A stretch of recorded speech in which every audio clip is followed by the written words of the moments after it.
지난주에 의해서 우리가 무엇을 기도하는가, 기도의 내용에 대해서 우리가 좀 살펴보고자 하는데요.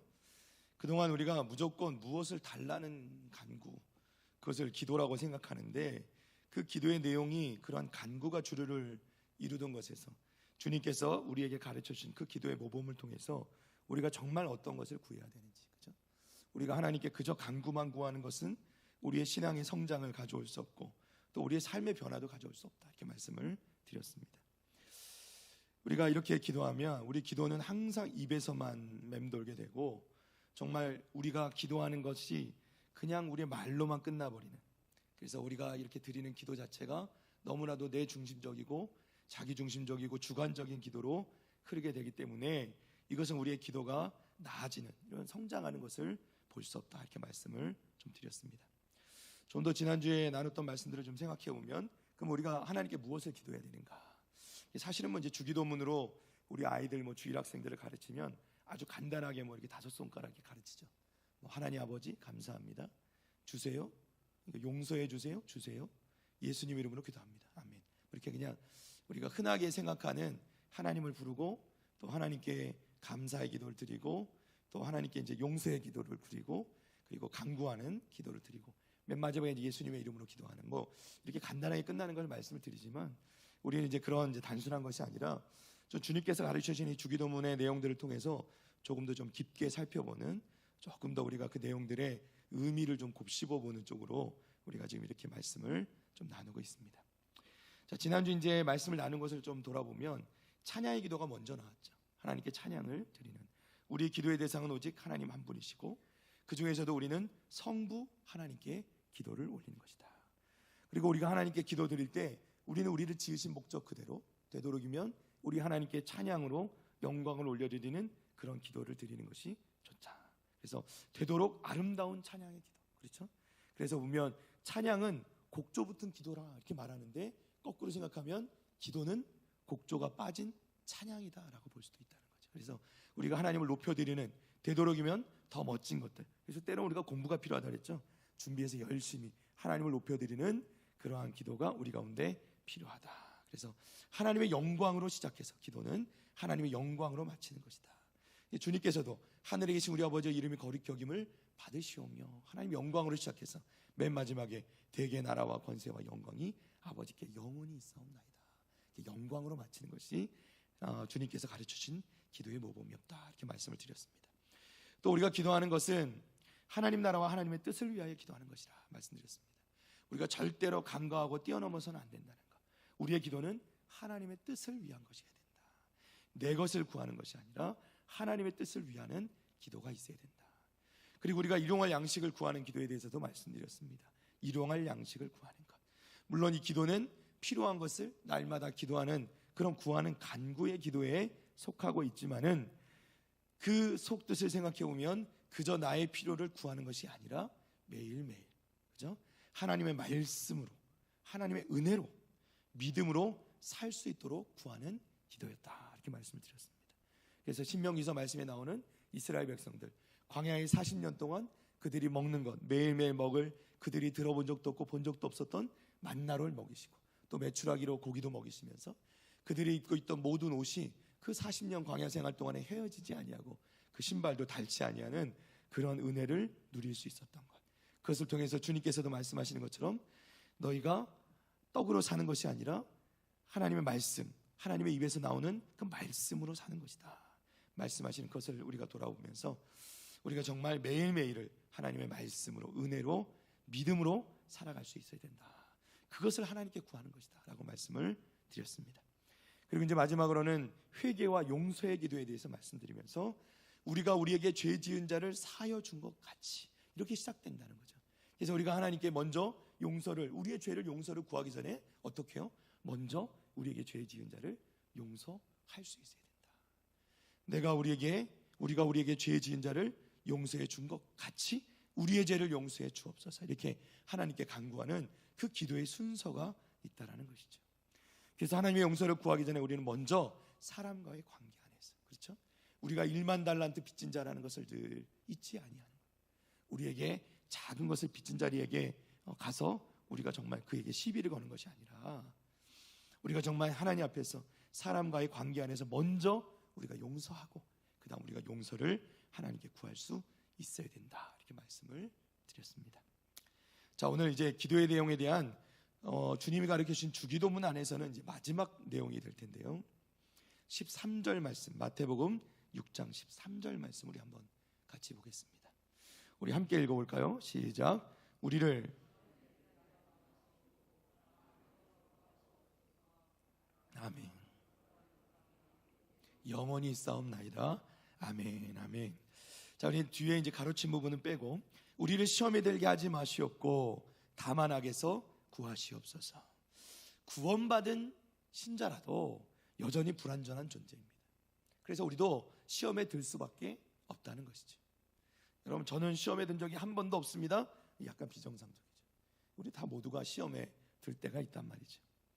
주님께서 가르쳐 주시는 기도에 시험에 들지 않도록 기도하라 하신 것은 결국 하나님을 의지하며 간구하는 것이 특별한 것이 아니라 사실은 우리의 일상의 기도가 되어야 된다는 거예요.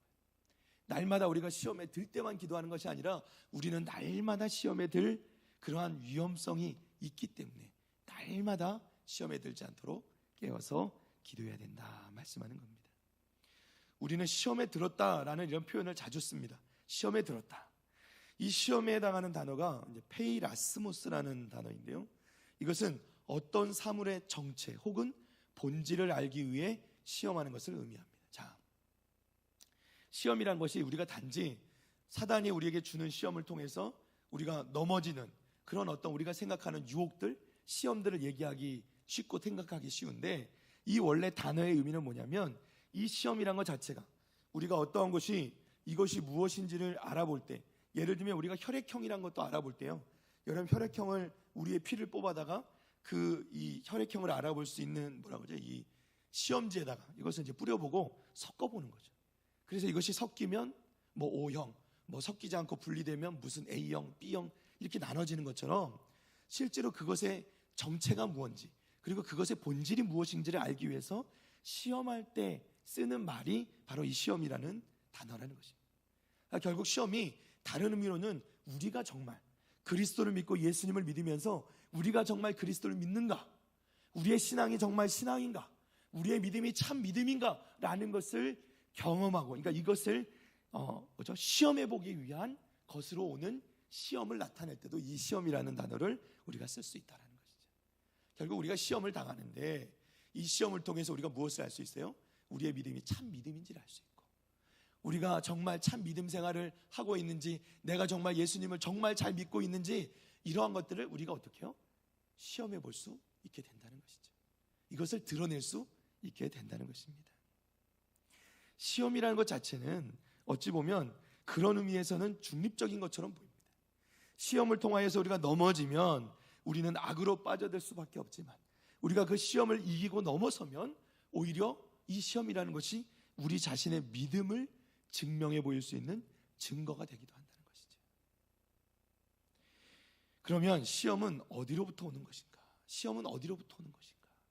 우리 특별히 이제 열린교회를 담임하시는 김남준 목사님의 그 깊이 읽는 주기도문이라는 이 책을 제가 좀 참고해 보았는데요, 여기서 이제 목사님께서는 4가지로 우리의 시험이 오는 것을 구분해서 설명해 주고 계십니다. 자, 첫째는요, 마귀가 직접 시험하는 주체가 된다는 겁니다. 마귀가 시험을 해요. 자, 마태복음 4장 1절 말씀입니다. 함께 읽어볼까요? 그때 예수께서 성령에게 이끌려 마귀에게 시험을 받으러 광야로 가사. 아멘. 자, 마귀는요, 예수님으로 하여금 하나님을 신뢰하지 못하게 하고 오히려 하나님을 시험하여서 이 구원 계획을 회방하려고 합니다. 그래서 어떻게 해요? 마귀가 직접 나서요. 그래서 예수님을 직접 시험하는 것을 볼 수 있습니다. 우리 삶 가운데도 마찬가지예요. 우리가 때로는 신앙생활하는 가운데 마귀가 직접 우리를 시험할 때가 있다는 겁니다. 마귀가 주체가 될 때가 있어요. 자, 2번째는요, 바리새인을 비롯한 이 종교 지도자들이나 헤롯 당원들이 예수님이나 또는 사도들을 시험했던 경우처럼 사람이 시험하는 경우가 있습니다. 사람이 시험하는 경우가 있어요. 자, 마태복음 19장 3절입니다.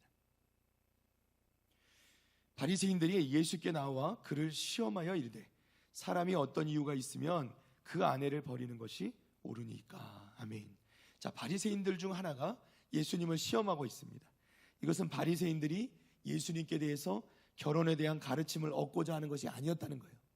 그러니까 말씀에도 기록된 것처럼 이 사람들이 예수님을 시험에 빠뜨리기 위해서, 함정에 빠뜨리기 위해서 악한 의도를 가지고 꾀를 내었다는 것입니다. 그러니까 때로는 사람들이 사람을 시험할 때가 있습니다. 악한 의도로 시험을 거는 경우가 있다는 것이죠.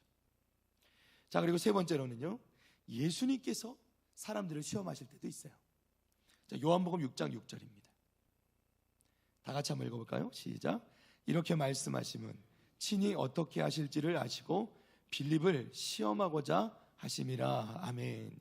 자, 요한복음 6장 6절 말씀은요, 오병이어의 기적의 말씀입니다. 예수님께서 오병이어의 기적으로 5,000명을 먹이시는데 그 이전에 예수님께서 이 빌립을, 제자 빌립을 시험하셨다 이렇게 말씀하세요. 이 사람들에게 어디서 떡을 사서 먹이겠느냐 이렇게 물어보세요. 그러니까 이미 여기 말씀해 보면 친히 어떻게 하실지를 아시고, 그러니까 빌립이 뭐라고 대답하실지를 아시고 시험을 하신다는 거예요. 예수님께서 물으십니다. 이 사람들이 어디에서 이 떡을 사다가 이 사람들을 다 먹이겠냐, 이 5,000명이나 되는 사람은 어떻게 먹이겠냐라고 물으시는 거예요. 빌립이 어떠한 반응을 보일 것을 아시면서도, 왜 그렇게 아시면서도 물어보셨을까요? 결국 뭐냐면 하나님의 능력이, 우리 주님의 능력이 인간의 이 합리적인 계산을 초월하는 놀라운 것임을 보여주시기 위함이었다는 거예요. 사랑하는 성도 여러분, 사람의 계산으로는 그때 당시에 지금에도요, 지금으로 따져도 그렇습니다. 여러분 생각해 보십시오. 5,000명을 갑자기 먹일 음식을 걷어오라고 하시면 여러분 어디로 달려가겠습니까? 마트로요? 롯데마트? 이마트? 거기 간들 여러분 5,000명 먹을 거를 한꺼번에 사실 수 있겠습니까? 쉽지 않은 일이란 말이죠. 그러니까 사람의 이 생각으로는 도저히 상상할 수조차 없는 그것에 대해서 예수님이 묻고 있는 거야. 야, 이 무리들이 배고파하지 않냐? 가서 5,000명 먹을 것 좀 구해와라. 이렇게 말씀하시는 거예요. 그러니까 제자가 황당하죠. 아니 예수님, 어떻게 그럴 수 있습니까?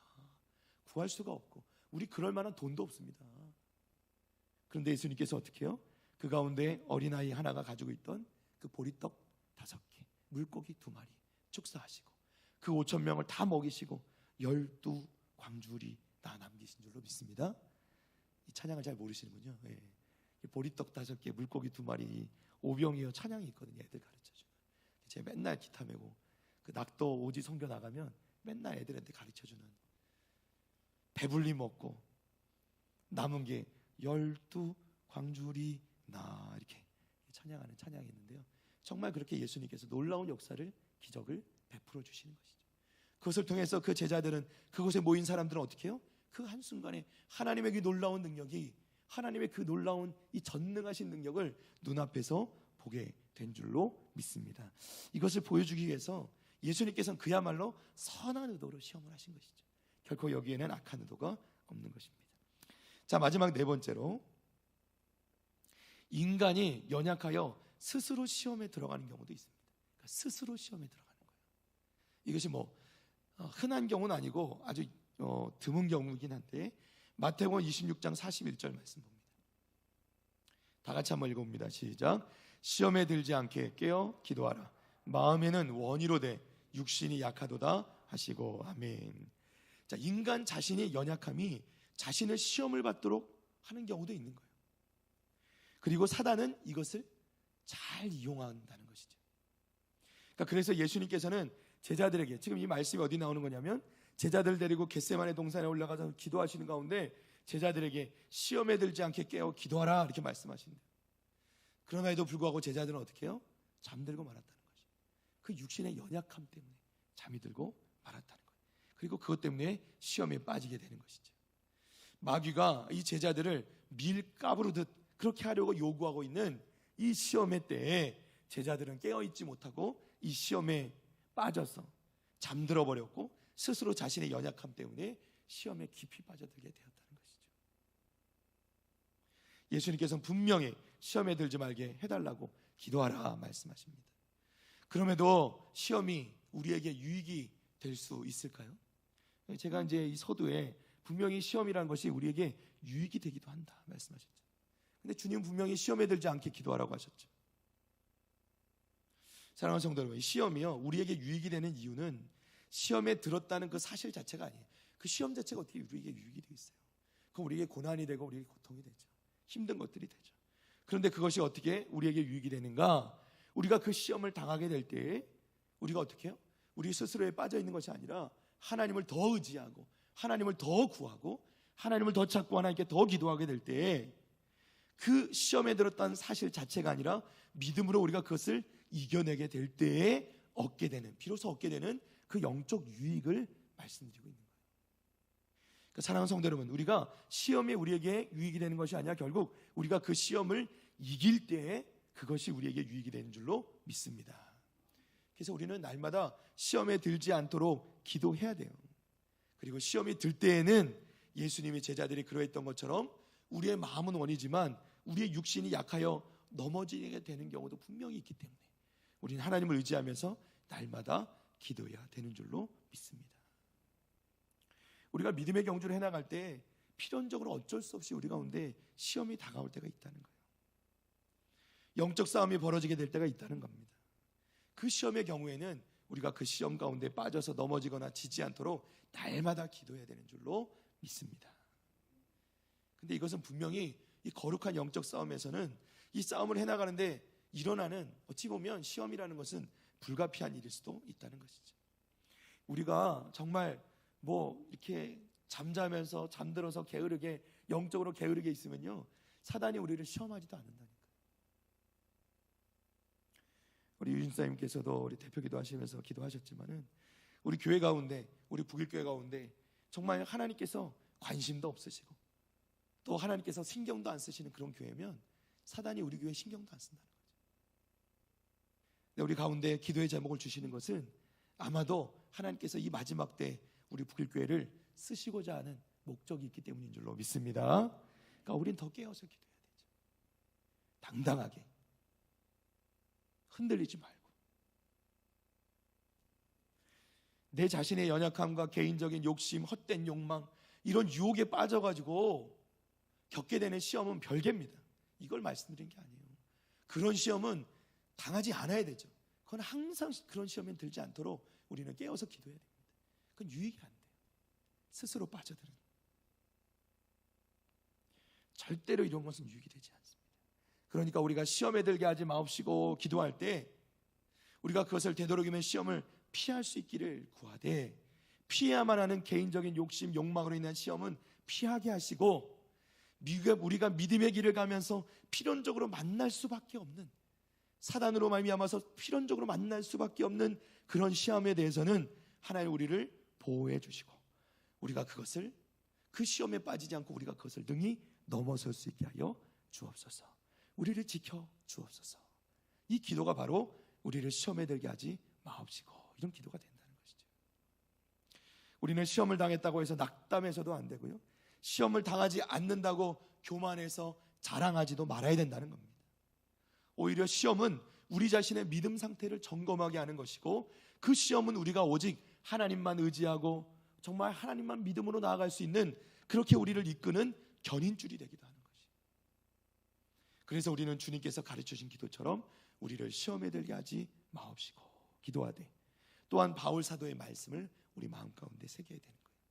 고린도전서 10장 13절 말씀입니다. 우리가 늘 이 말씀은 암송 새길 수 있기를 바랍니다.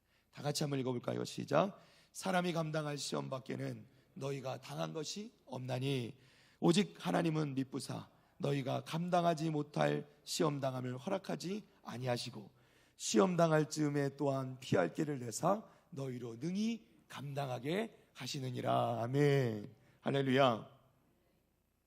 주님께서는 우리를 시험에 들게 하지 마옵시고 이렇게 기도할 때 또한 더불어서 다만 악에서 구하시옵소서 이렇게 기도를 덧붙이십니다.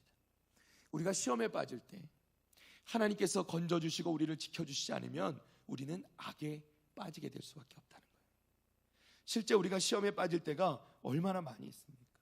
그때 우리가 주님의 이 기도를 생각하면서 우리가 이 기도의 이 내용이 반드시 담겨 있어야 된다는 거예요. 하나님 우리를 시험에 들게 하지 마옵시고 우리를 다만 악에서 구하시옵소서. 여러분 돌이켜 보십시오. 우리가 시험을 당할 수는 있어요. 그러나 악에 엎드러져 있어서는 안 된다. 시험에 빠진 채로 일어나지 못하고 그냥 납작 엎드려서 그 악의 코를 박고 앉아 있으면, 엎드려져 있으면 안 된다는 거예요. 여러분 시험 당하면 우리가 하나님께 맡기고 하나님 앞에서 우리가 믿음으로 하나님께 기도하면서 그것을 이기고 다시 분연히 일어나서 우리가 그 시험을 이기고 넘어서야 되는 줄로 믿습니다. 근데 이것을 생각해 보면요, 여기에 이제 하나님께서 우리에게 주시는 이 놀라운 이 지혜가 담겨 있는 것입니다. 우리가 시험을 당할 수는 있지만 악에 엎드러져 있어서는 안 된다. 결국 우리가 하나님 앞에 믿음의 길을 가면서 우리가 신앙이 얼만큼 성숙해지는지를 점검해보고 그것이 나타나지는 것이 뭐냐면 바로 이거예요. 우리가요, 예전에 믿음이 약하고 연약할 때는 시험에 한번 빠지면 나오기가 너무 힘들어요. 빠져나오질 못해요. 그냥 악에다가 코를 박고 그 악취를 맡으면서도 벗어나지 못하는 거예요. 그런데 우리 신앙이 성숙해져 가면 점점 이 시험에 빠졌다가 일어나는 그 속도가 빨라진다는 거죠. 이것이 나쁜 것이라는 걸 알고 우리가 이것을 어떻게 빠져나와야 되는지를 알게 되니까 그때마다 어떻게 해요? 시험을 당해도 금방 바로 하나님께 기도하고 이기고 승리하고 빠져나올 수 있게 되는 줄로 믿습니다. 그러니까 우리가 신앙이 성숙해져 갈수록 우리는 시험을 당하지 않는 것이 아니라 시험을 당해도 그로 인해 쓰러져서 악에 엎드러져 있는 시간이 줄어든다는 거예요. 왜냐하면 그 방법을 알기 때문에. 시험에 당하면 다른 것에 가서 헤매고 방황하는 것이 아니라 하나님 앞에 나오게 된다는 것이죠. 기도하게 된다는 것이죠. 하나님 앞에 엎드려지게 된다는 것입니다. 히브리서 4장 15절 말씀입니다. 히브리서 4장 15절 말씀, 다 같이 한번 읽어볼까요? 우리에게 있는 대제사장은 우리의 연약함을 동정하지 못하실 리가 아니요 모든 일에 우리와 같이 똑같이 시험을 받으신 이로되 죄는 없으시니라. 아멘. 할렐루야. 우리 주님을 나타내는 거예요. 우리에게 있는 대제사장, 우리 주님께서는 우리의 연약함을 동정하지 못하실 리가 아니요. 예전에는, 예전 개역 성경으로는 우리의 그 아픔을 체휼하지 못하시는 이가 아니다, 이렇게 말씀하잖아요. 그러니까 우리가 느끼는 그 모든 아픔들, 어려움들, 또 우리의 연약함들을 느끼지 못하시는 분이 아니에요. 왜냐하면 주님께서 이미 육신의 몸을 입고 이 땅에 오셔서 그 모든 고통을 당해보셨기 때문에, 누구보다 그것을 아시고 우리의 고통과 우리 힘든 것을 시험도 받아보셨기 때문에, 다 아시기 때문에 그것을 다 아시는 그 주님께서 우리를 이미 긍휼히 여겨주시고 우리를 동정하신다는 거예요. 우리의 그 마음을 아신다는 거예요. 그래서 우리가 그럼에도 불구하고 예수님께서는 죄는 없으시기 때문에 우리도 또한 이 시험을 당할 때 주님께서 우리의 시험당함을 아시고 우리의 아픔을 아시고 우리가 하나님께 매어달려 기도하고 하나님을 의지하고 나갈 때 하나님께서 우리와 함께 하시고 우리를 건져주시고 우리를 도와주시는 줄로 믿습니다. 그래서 이 찬양 가사, 찬송가 가사를 보면요, 내 주여 뜻대로 행하시옵소서, 이렇게 찬양하죠. 그 뒤에 가사에 보세요. 주님도 때로는 어떻게? 울기도 하셨네. 그죠? 살든지 죽든지 뜻대로 하소서. 할렐루야. 주님도 때로는 울기도 하셨다. 주님도 어렵고 힘들고 괴로울 때가 있었다는 거죠. 여러분, 믿음 좋은 사람은요, 잘나고 능력 있는 사람 아니에요. 하나님을 더 잘 신뢰하는 사람이 믿음 좋은 사람인 것을 믿으시기 바랍니다. 우리가 이렇게 주님께서 가르쳐 주신 기도를 중심으로 우리가 기도하는 내용을 좀 한번 점검해 보는데요, 우리가 기도할 때 하나님께 드리는 기도가 이러한 내용들을 담아서 좀 깊이 있는 내용을 담아서 우리의 기도가 좀 더 풍성한 기도가 되기를, 더 깊은 기도가 되기를 주님의 이름으로 축원합니다. 축원합니다. 오늘 여기에 추가로 한 가지만 더 살펴보고 마치고자 합니다. 자, 기도의 방법에 이것도 해당하는 것일 텐데요, 우리가 하나님께 기도하고자 할 때 분명하고 구체적으로 기도해야 된다. 여러분, 우리가 여러 가지 내용들을 기도하는데 이것을 의외로 좀 이렇게 기도를 구체적으로 하지 못하고 두루뭉술하게 기도하는 분들이 많이 계세요. 그런 성도들이 많이 계십니다. 자, 이것의 문제는 뭐냐면요, 이렇게 두루뭉술하게 기도하면 기도 시간이 빨리 끝나버리죠. 그죠? 그리고 기도 시간이 짧아지는 거예요. 그러니 기도가 늘지를 않는 것이죠. 그러니까 되도록이면 우리가 하나님께 올려드리는 기도는 구체적이어야 된다. 그리고 분명해야 된다. 자, 우리 말씀, 오늘 본문 말씀입니다. 마태복음 6장 7절 말씀. 다 같이 읽어봅니다. 또 기도할 때 이방인과 같이 중언부언하지 말라. 그들은 말을 많이 하여야 들으실 줄 생각하느니라. 아멘. 물론 여기 이제 중언부언이란 말이 여러 가지 의미, 오히려 또 긴 기도를 의미할 때도 있습니다. 그러나 좀 구체적이고 분명한 기도가 필요하다는 거예요. 말을 많이 한다고 들으시는 것도 아니고, 또 그렇다고 말을 너무 짧게 하는 것도 우리 기도가 늘지 않는 이유라는 것이죠. 자, 하나님께서는 내용도 없이 장황한 기도를 원치 않으십니다. 하나님께서는 구체적이고도 분명한 기도를 들으십니다. 진실한 기도, 구체적인 기도, 그러한 기도가 능력이 있다는 거예요. 자, 예를 들어 볼게요. 하나님, 내 친구를 구원해 주옵소서, 이렇게 기도할 수 있습니다. 그런데 이렇게 기도하는 대신에 하나님, 교회 안 나가는 내 친구 영철이를 위해 기도합니다. 이번 주일 예배에 나오고 싶은 그런 마음을 갖게 하여 주시고, 나올 때는 급한 일 생기지 않게 해주시고, 교회 와서도 딴 생각 않게 해주시고, 설교를 들을 때 마음이 활짝 열려서 예수님 만나게 하여 주옵소서. 자, 벌써 기도 길이가 다르죠? 기도를 우리가 구체적으로 할 필요가 없다. 하나님, 우리 아들 공부 좀 잘하게 해주세요, 이렇게 기도하는 것보다 하나님, 우리 아들 공부할 때 집중력과 지혜를 주시고, 수학이 떨어집니다, 수학할 때 미분을 잘 이해할 수 있게 도와주시고, 영어 단어 잘 암기할 수 있게 도와주셔서 암기력도 주시고, 독서실 안에 앉아 공부하는데 옆에 친구 놈이 자꾸 놀자고 유혹하는데 놀고 싶지 않은 마음과 의지력을 주셔서 결단하고 공부에 집중할 수 있도록 도와주옵소서. 이렇게 기도해야 된다는 거예요. 하나님, 제가 남편을 사랑하게 하옵소서, 이렇게 마음 닿지 않는 기도하지 마시고, 하나님, 제가 내 남편을 잘 섬기게 도와주시고, 남편의 게으른 점도 사랑할 수 있게 해주시고, 우리 남편이 옷을 아무데나 벗어나도 사랑하는 마음을 주시고, 이번 주에는 남편이 조금 늦더라도 바가지 긁지 않을 수 있는 너그러운 마음을 허락하여 주옵소서. 사랑을 담은 예쁜 말로 남편을 격려해주고 섬길 수 있게 하여 주옵소서. 이렇게 기도해야 된다는 거죠. 그래야 우리의 행동도 구체적으로 달라진다는 거예요. 하나님, 건강을 주옵소서 기도하는 것 대신에 하나님, 제 혈액순환 잘 될 수 있도록 도와주시고, 우리 몸의 모든 기관을 축복해 주시고, 운동도 꾸준히 하도록 도와주셔서 혈당이 140까지 떨어지게 해주시옵소서. 우리가 뭔가 하나님 앞에 구체적으로 기도할 때 하나님께서도 그것을, 왜냐하면 이게 정말 중요한 의미가, 이렇게 기도해야 하나님께서 우리 기도를 얼마나 구체적으로 응답해 주시는지도 알 수 있다는 거예요. 하나님, 잘 되게 해주세요. 어디까지가 잘 되는 겁니까?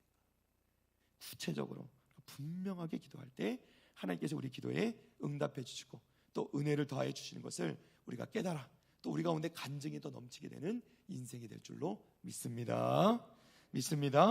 우리의 기도가 이렇게 내용 있는 기도, 깊은 기도, 그리고 하나님 앞에서 구체적이고 분명한 기도가 될 때 하나님 앞에 우리 기도가 더 늘어나고요, 우리의 기도가 더 깊어지고요, 우리의 기도가 하나님 앞에 더 성숙한 기도가 될 줄로 믿습니다. 할렐루야.